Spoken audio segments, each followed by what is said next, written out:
तो GK study with Rakesh में आपका हार्दिक स्वागत है। हम अलाउद्दीन खिलजी पढ़ रहे थे। अलाउद्दीन खिलजी के उत्तर भारत के अभियान पढ़ रहे थे। अलाउद्दीन खिलजी के उत्तर भारत के अभियान यानी 6 अभियान थे कुल, उनमें से 4 अभियान हमने कंप्लीट कर लिए थे। आज जो बचे हैं, सिवाना बचा हुआ है और एक जालोर वाला अभियान बचा, आज उसे कंप्लीट करते हैं। तो हेडिंग डाले भी अलाउद्दीन खिलजी के उत्तर भारत के अभियान यानी AK के उत्तर भारत के अभियान।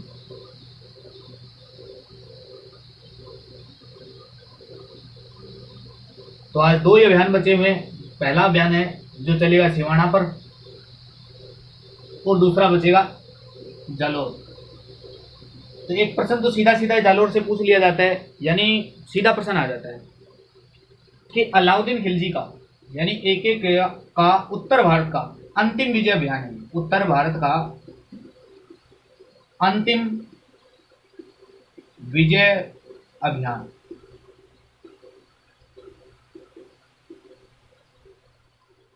सिवाना का अभियान 1308 में होगा और ये 1311 में। खैर हम इसको तो डिटेल में पढ़ेंगे। तो हेडिंग में डालेंगे सिवाना। अब ये दोनों जो अभियान हैं राजस्थान की परीक्षाओं में बहुत खूब पूछे जाते हैं, यानी बहुत ज्यादा प्रश्न इनसे बनते हैं। मैंने कहा है कि मेवाड़ के बाद में अगर सबसे ज्यादा सवाल बनते हैं तो रणथंबोर के बाद में ये सिवाना है, आपका सिवाना है, जालोर वाला अभियान है, तो ये ज्यादा पूछे जाते हैं।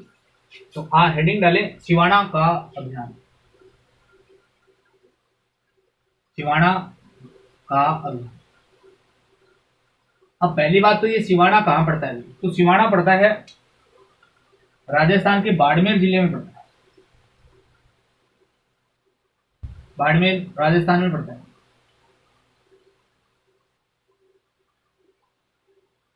इस सिवाना दुर्ग को संज्ञा दी जाती है, यानी ये सिवाना है ना, ये एक दुर्ग है यहाँ जिसका निर्माण वीर नारायण परमार ने करवाया था, लेकिन वो आपको याद नहीं रखना है ये कैसा दुर्ग है। तो एक गिरी दुर्ग है, यानी पहाड़ी पर बना हुआ है। दुर्गों की अब अपनी अपनी श्रेणियां होती है। ये सिवाना दुर्ग है, इसको संज्ञा दी जाती है।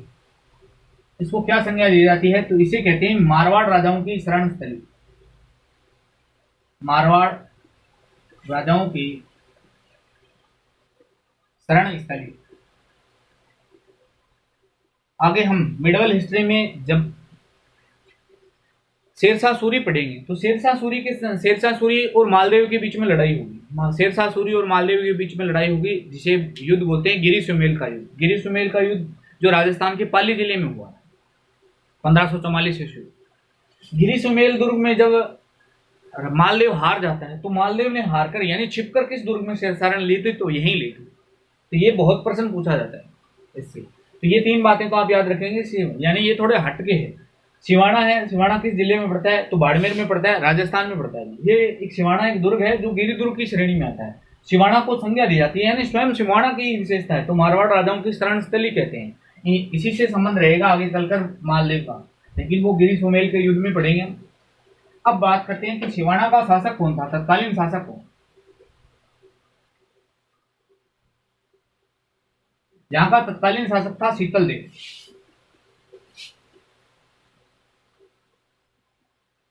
शीतल देव एक परमार शासक था।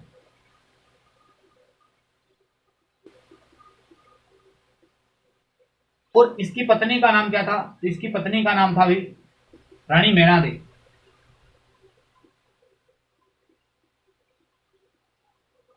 सिवाना दुर्ग पर अलाउद्दीन खिलजी की तरफ से कौन सेनापति आया था, यानी इस अभियान का नेतृत्व किसने किया था? तो नेतृत्व किया था कमालुद्दीन गुर्ग ने। कमालुद्दीन गुर्ग ने।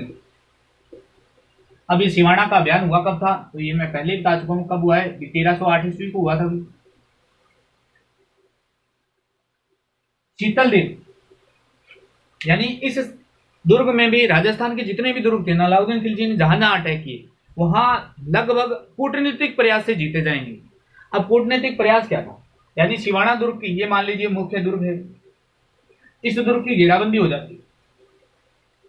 घेराबंदी होने के यानी साल 6 महीने सेना बैठी रहती है, लेकिन दुर्ग जीता नहीं जाता है।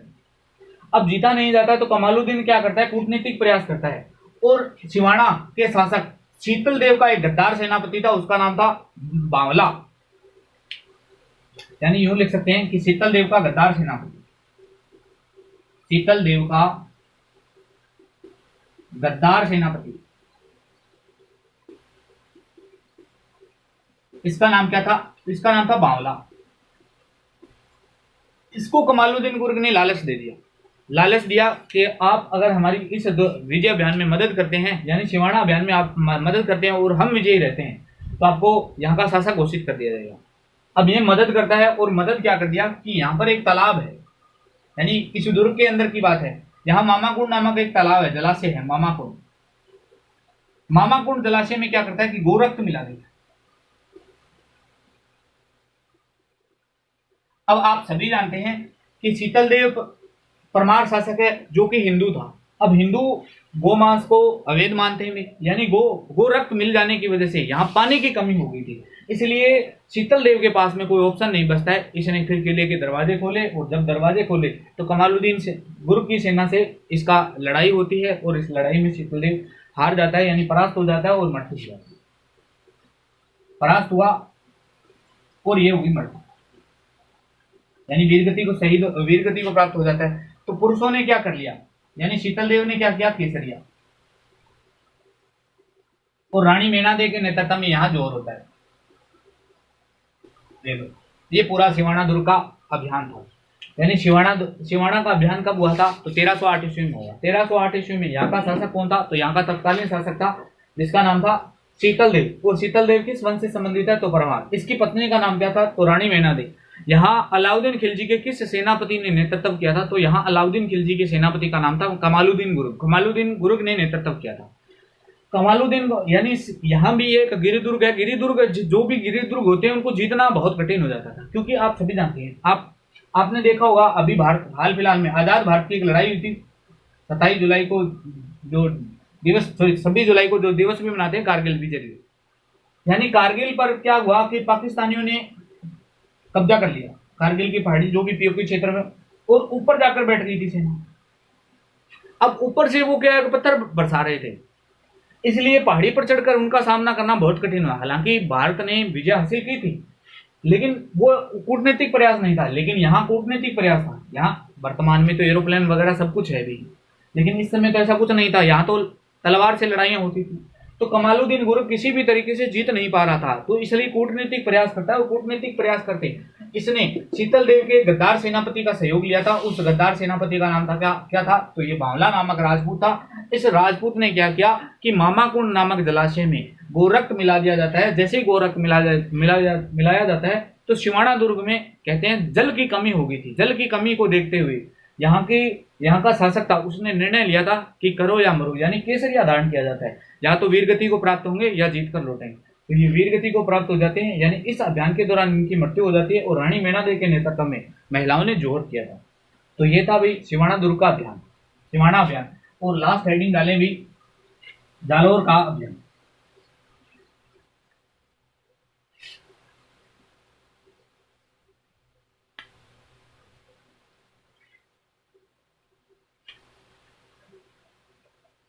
जालोर का अभियान,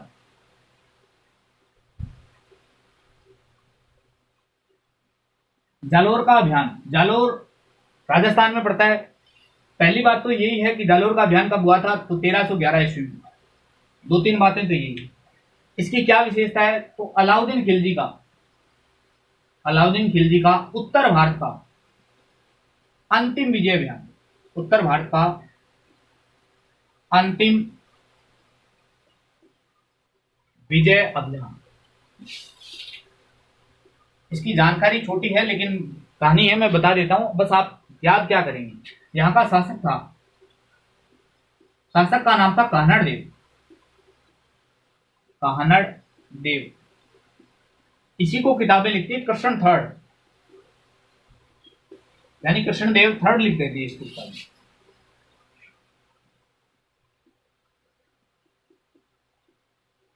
जालोर पर भी आप सभी जानते हैं कि चौहान वंश का शासक था। यहां पर पहली बार नेतृत्व किसने किया था?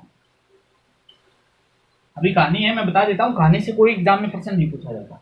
तो अलाउद्दीन खिलजी ने क्या किया कि अपनी एक दासी को भेज दिया था, अपनी दासी और एक उसके पुत्र को भेजा था। तो उस दासी का नाम था दासी गुलो बिहित्स,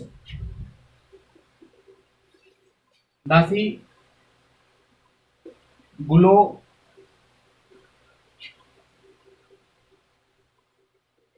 तथा इसके पुत्र, इनके पुत्र मलिक शाहीन, यानी इनके नेतृत्व में सेना भेजी जाती है। मलिक शाहीन के नेतृत्व में सेना आती है। अब ये दासी है ना गुलो बिहिस, ये उल्लेख ये मिलता है कि ये जब दिल्ली से आ रहे थे तो तीव्र ज्वर के कारण इसकी मृत्यु हो जाती है रास्ते में, तीव्र ज्वर के कारण रास्ते में मृत्यु।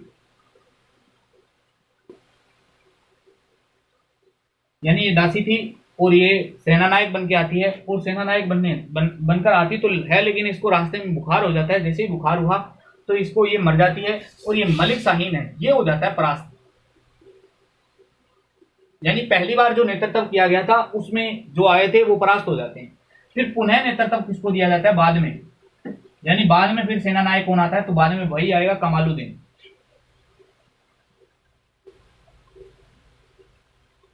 कमालुद्दीन आया था भी। कमालुद्दीन भी कहते हैं इस दुर्ग को जीत नहीं पाया, तो यहां का भी एक गद्दार सेनापति था भी।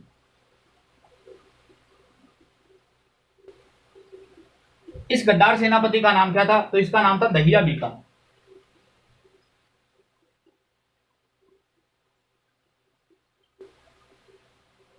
दहिया बीका ने कहते हैं, और आपने नाम सुना होगा, एक कहावत चलती है राजस्थान में कहावत चलती है कि राई के भाव तो राते ही गया। तो राई का भाव जो राते ही गया ना, वो इसी दुर्ग से संबंधित है, यानी जालोर दुर्ग से संबंधित है। कैसे है, क्योंकि राई को अगर किसी सुरंग के स्थान पर डाला जाए, रात के समय डाला जाए, तो कहते हैं कि राई रात में उगाती है, और ये सुरंग का रास्ता ये बता देता है। तो दहिया बीका जैसे ही रास्ता बताया जाता है, तो उस रात्रि के दौरान यानी राई खरीदी जाती है और राई बिछाई जाती है कि पता लगाया जाता है कि सुरंगें कहाँ थी।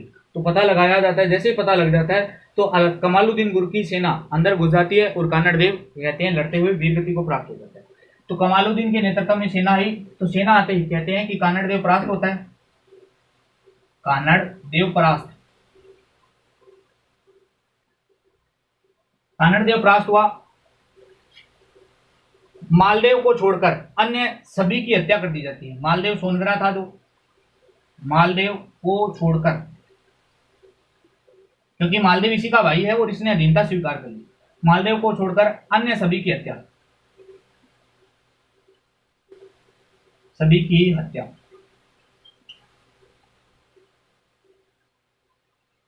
जालोर का नाम जलालाबाद रखी।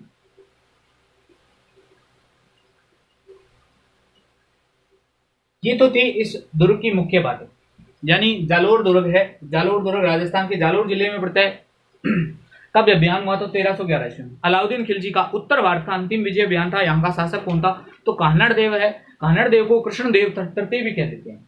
यहाँ नेतृत्व किसने किया था, तो पहले अलाउद्दीन खिलजी की दासी थी, दासी का नाम था गुलो बिहित्स, तथा इनके पुत्र मलिक शाहीन। गुलो बिहित्स की रास्ते में तीव्र ज्वर के कारण मृत्यु हो जाती है, जबकि मलिक शाहीन कान्हड़ देव की सेना से परास्त हो जाता है। तो बाद में नेतृत्व किसने किया था, तो कमालुद्दीन गुर्ग ने किया था। कमालुद्दीन गुर्ग भी एक गद्दार सेनापति की सहायता लेता है, जिसका नाम था दहिया बीका। दहिया बीका की हत्या उसी की पत्नी ने कर दी थी। कमालुद्दीन जैसे ही सेना अंदर घुस जाती है, तो कान्हड़ देव लड़ते हुए वीरगति को प्राप्त होता है। मालदेव को छोड़कर अन्य सभी की हत्या कर दी जाती है, और जालोर का नाम जलालाबाद रख दिया। अब कहानी क्या है, तो एक ग्रंथ है जिसका नाम है कान्हड़ देव प्रबंध। कान्हड़ देव प्रबंध, और एक राइटर है जिसका नाम है फरिश्ता।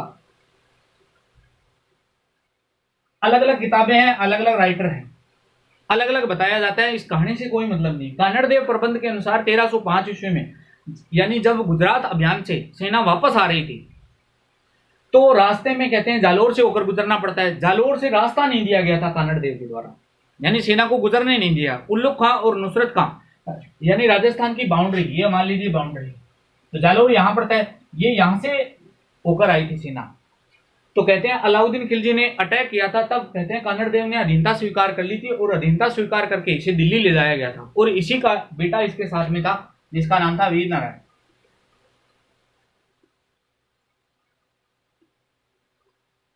कहते हैं जब ये दिल्ली दरबार में थे तो अलाउद्दीन खिलजी की पुत्री का नाम था फिरोजा। फिरोजा इससे प्रेम करने लग जाती है। जब फिरोजा इससे विवाह प्रस्ताव रखती है तो इसने ठुकरा दिया था, क्योंकि ठुकरा दिया था। क्यों ठुकरा दिया था तो वो उनकी मर्जी रही होगी क्यों ठुकरा दिया, लेकिन ठुकरा दिया जाता है तो ये वापस भगकर कहाँ जाता है, जालोर। अलाउद्दीन खिलजी अपनी बेटे को यानी खुश करने के लिए इस पर अभियान चलाता है और अभियान किसके नेतृत्व में हुआ था, कमालुद्दीन गुर के नेतृत्व में हुआ था 1311। यानी जो 1308 में सिवाना हमने पढ़ा था ना, वो सिवाना रास्ते में पड़ जाता है, इसलिए उसको भी जीतना जरूरी था, इसलिए वो वहां भी जीता जाता है और 1311 ईस्वी में यहाँ आता है। तो ये कानड़ देव लड़ता हुआ मारा जाता है। मालदेव को छोड़कर अन्य सभी की हत्याएं हो जाती है। जालोर का नाम जलालाबाद रख दिया था और उल्लेख ये मिलता है कि ये वीर नारायण है। कुछ किताबें मानती है कि इसने अपनी हत्या अपने आप कर ली थी, अपनी इष्ट देवी के सामने तलवार से अपनी गर्दन को काटा और आशापुर माता को भेंट कर दिया था। कुछ ये मानते हैं कि अलाउद्दीन खिलजी की सेना नायक था कमालुद्दीन गुरुब, वो इसकी गर्दन काट के लेकर गया था दिल्ली में और दिल्ली में ले जाकर सौंपा जाता है फिरोजा को। और फिरोजा ने कहते हैं कि यमुना नदी में इसका दाह संस्कार है, यानी हिंदू रीति रिवाज के अनुसार इसका दाह संस्कार किया था और स्वयं यमुना नदी में कूदकर आत्महत्या भी कर ली। लेकिन ये सब कहानी है, इनसे कोई प्रश्न नहीं पूछा जाता। जो प्रश्न पूछे जाते हैं वो ये पूछे जाते हैं। अब दो बातें उत्तर भारत के अभियान की, कभी प्रश्न आया तो आप गलत कर सकते हैं। अभी मैंने बताया कि राजस्थान में अलाउद्दीन खिलजी ने कितने अटैक किए, तो 4 जगह अटैक किए। कहां कहां किए वो देखिए। भी सबसे पहला अटैक हुआ था रणथंभौर पर, यानी राजस्थान में अटैक, राजस्थान में आक्रमण। तो इसने 4 जगह आक्रमण किए थे। पहला आक्रमण हुआ था रणथंभौर, दूसरा हुआ चित्तौड़गढ़ में, तीसरा कहां हुआ, तीसरा हुआ सिवाना में, और चौथा कहां हुआ, तो चौथा हुआ था जालोर में। रणथंभौर पर अटैक कब हुआ था, तो रणथंभौर पर हुआ था 1301 ईस्वी में। इस पर कब हुआ, तो 1303 ईस्वी में। इस पर कब हुआ, तो 1308 ईस्वी में। इस पर कब हुआ, तो 1311 ईस्वी। उल्लेख ये मिलता है कि रणथंभौर दुर्ग को जीता जरूर था, लेकिन इसका नाम परिवर्तित नहीं किया गया था। इसका नाम कर दिया था खिजराबाद और इसका कर दिया था खैराबाद। ये ध्यान रखना होगा दोस्तों, इस नाम सेम है दोनों, याद है। यानी चित्तौड़गढ़ का नाम खिजर खां के नाम पर रख दिया था खिजराबाद, और इसका क्या कर दिया था खैराबाद, और इसका नाम क्या कर दिया था जलालाबाद। तो ये ध्यान रख लेना, कभी भी मैच करने को आ सकता है। तो आपका आई होप आपका प्रश्न अब गलत नहीं होगा। यानी रणथंभौर पर अभियान क्या हुआ 1301 ईस्वी में, चित्तौड़ पर 1303 ईस्वी में, जिवाना पर 1308 ईस्वी में और जालोर पर 1311 ईस्वी में।